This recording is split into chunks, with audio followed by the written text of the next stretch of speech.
Welcome back to Dirty 20, everybody. Today we're going to be looking at what classes I would recommend for particular players and particular playing styles.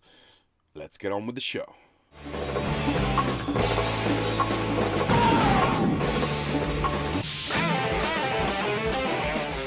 On page 6 of the Dungeon Master's Guide, there's a really handy section called Know Your Players. I really recommend reading these couple of pages just to get an idea of the kinds of things that a player might enjoy in the game of D&D. And today we're going to kind of go through them, and I'm going to suggest classes that would get the most out of this particular playing style.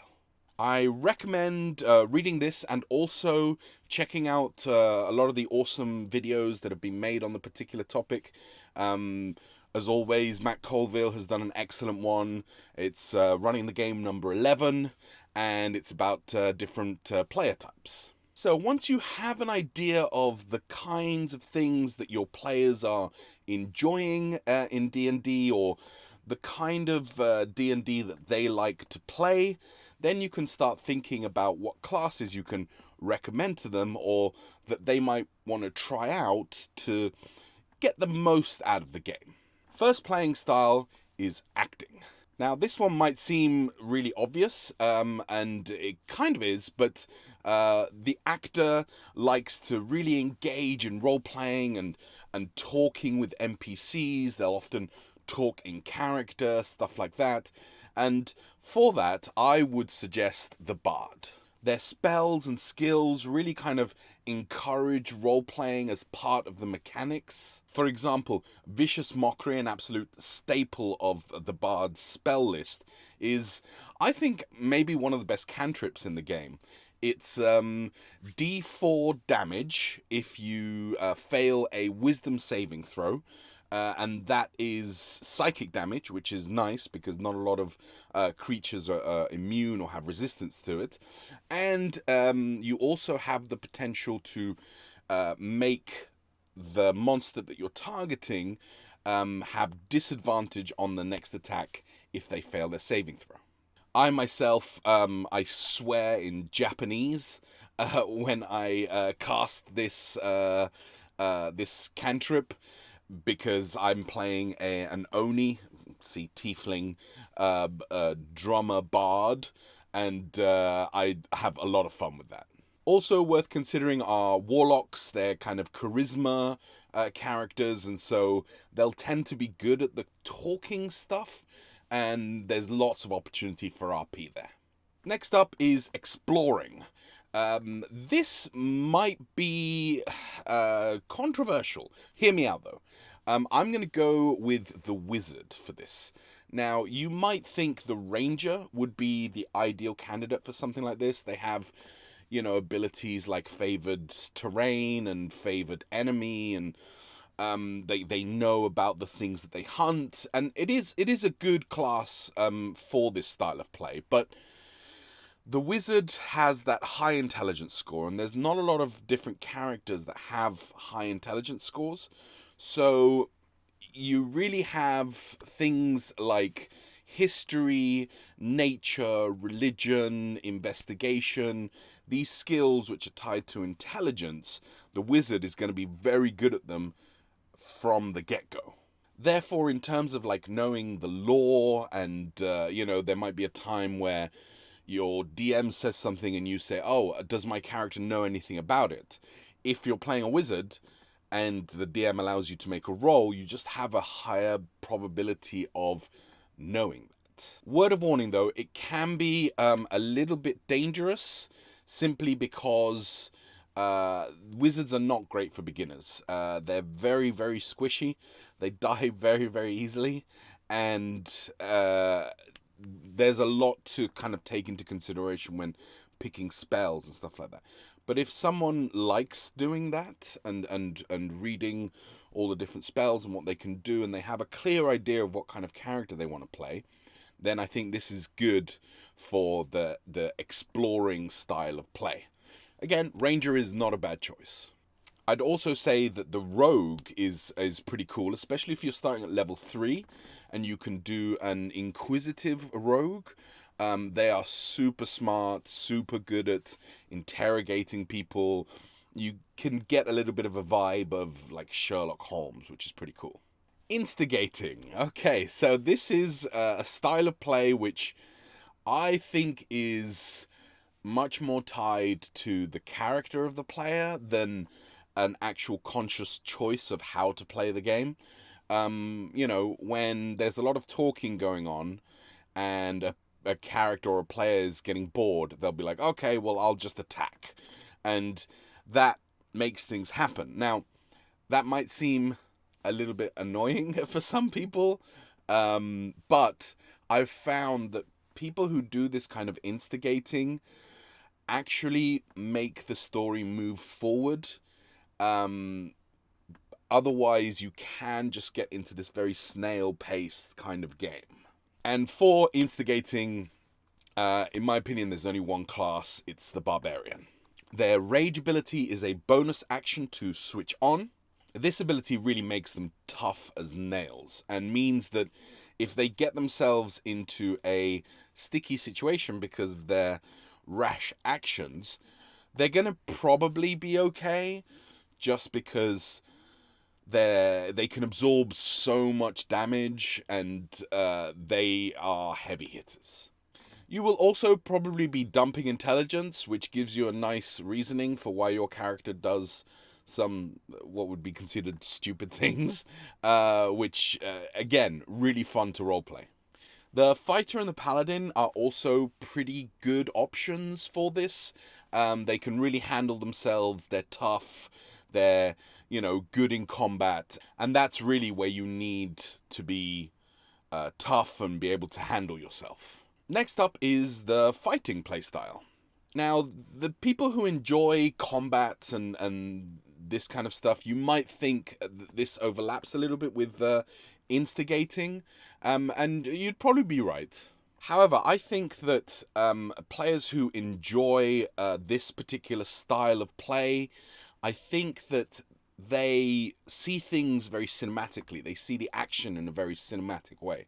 And for that, there is no better class than the Monk. Look no further than Flurry of Blows to see that, with a bonus action after a melee attack, you can make 2 additional attacks, and you're describing the roundhouse followed by the killer combo, which is so much more satisfying than just, I attack, roll, I hit, I do damage. The Monk really kind of plays into the whole description of combat and all that fun stuff. Once again, fighters make good character classes for this particular playing style. I think the Cleric is also pretty cool. Just being in combat and using their spells and the holy spirit around them and all those kinds of things. Excellent choices either way. Now, to be honest, there are lots of really good options for optimizing, which is our next playstyle, and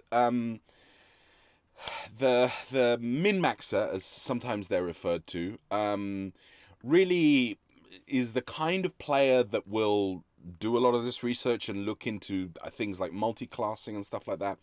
But for someone who maybe needs some guidance, I think the Warlock is a really, really good class to look at.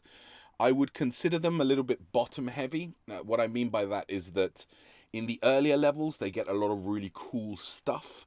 And so really the Warlock gives you a lot of potential to, get decent damage, get some spells, get, all these kind of abilities early doors.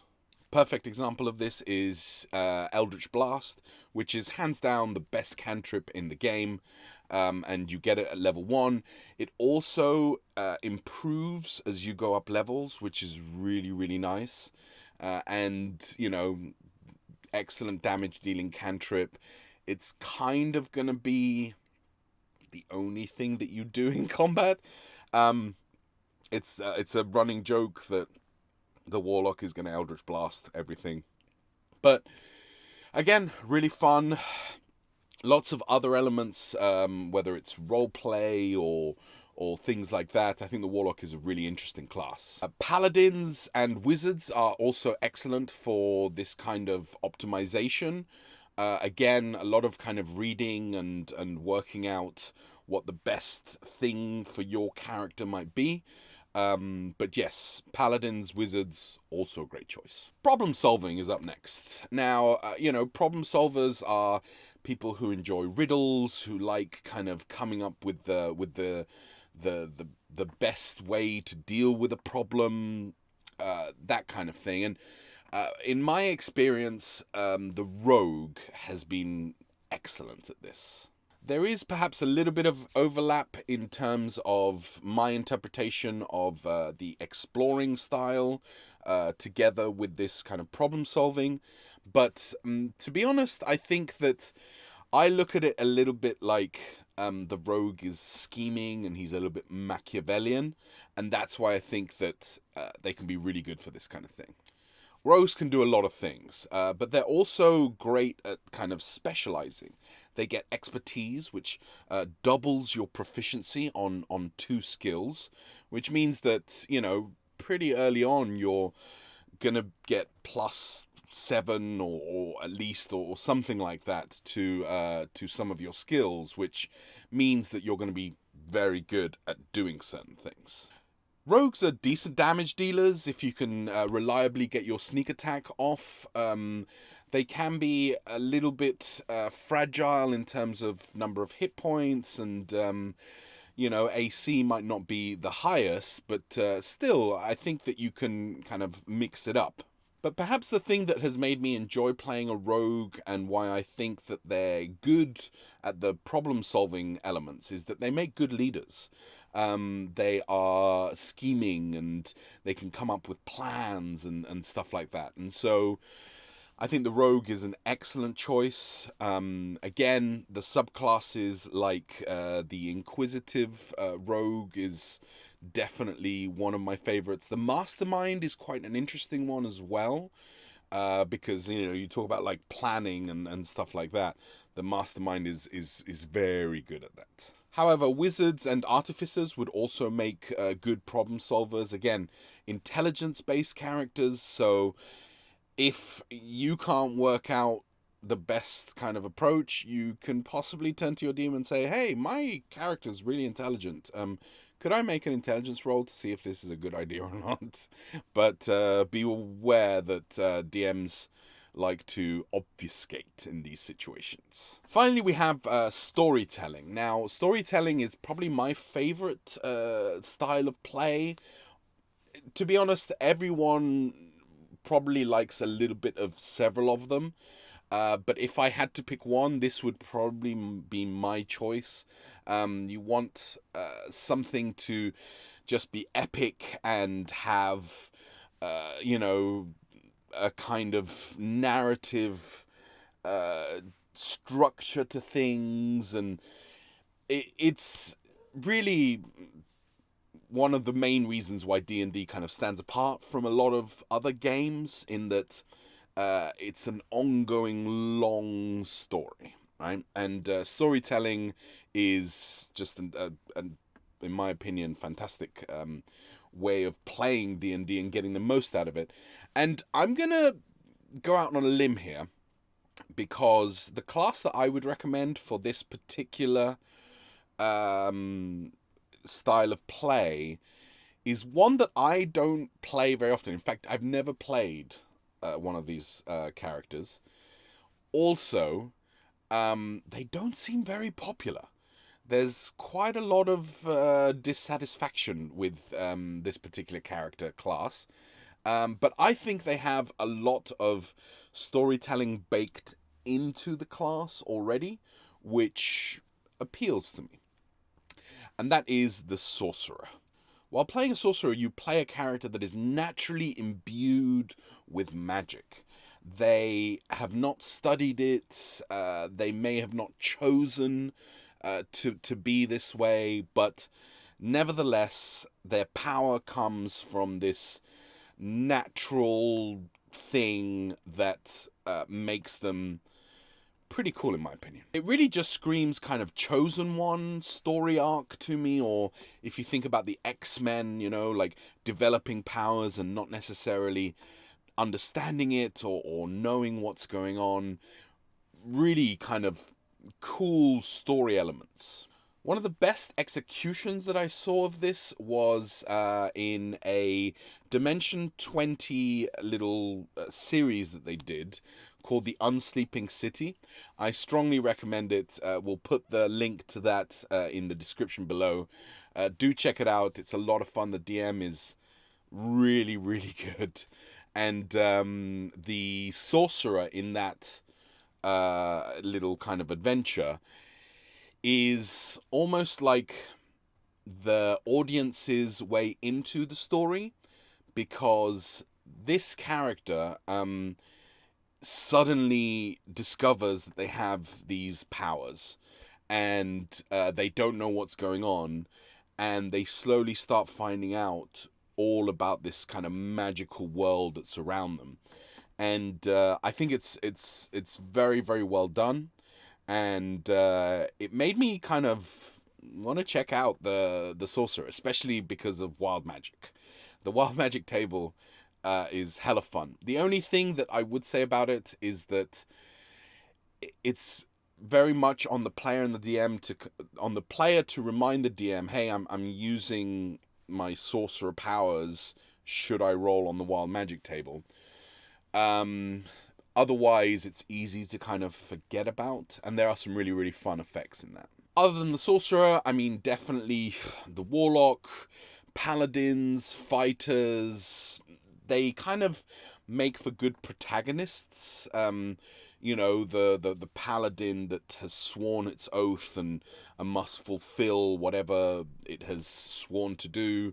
The fighter who maybe is down and out, once was a great fighter, now they're like a drunk on the streets or whatever, but they are brought back and become a hero of legend, all of these kinds of things. I think those classes really play into storytelling as a playing style really, really well. There we have it. Thank you so much for watching. Sorry if this has been a little bit of a longer video than usual, but I really wanted to do something like this. Once again, I strongly recommend just reading page 6 of the Dungeon Master's Guide. It has all of these play styles and it explains them a little bit more in depth than I have, because I wanted to focus on the suggestions of the kinds of classes that would mesh well with these play styles. So definitely check that out. Definitely check out Running the Game number 11, the different kinds of players. I think it's very interesting and informative for dungeon masters, for players as well. I think that, you know, understanding what it is you enjoy out of the game will make you possibly enjoy it more. And yeah, there's nothing wrong with kind of reading this or doing some research on it and saying, well, I don't really fit into one particular category. I think most of us are a little bit of this, a little bit of that, most of that. But definitely check it out. It's really interesting. Please let us know in the comments below if you feel that there's a better class that meshes with the different playing styles that are in the Dungeon Master's Guide. I'd be really interested to find out your thoughts. Also, have you ever been surprised by, you know, playing a particular class and finding out that they're really good at something and really enjoying that element of the game? Once again, thank you so much for watching. Like, subscribe, and as always, keep slaying.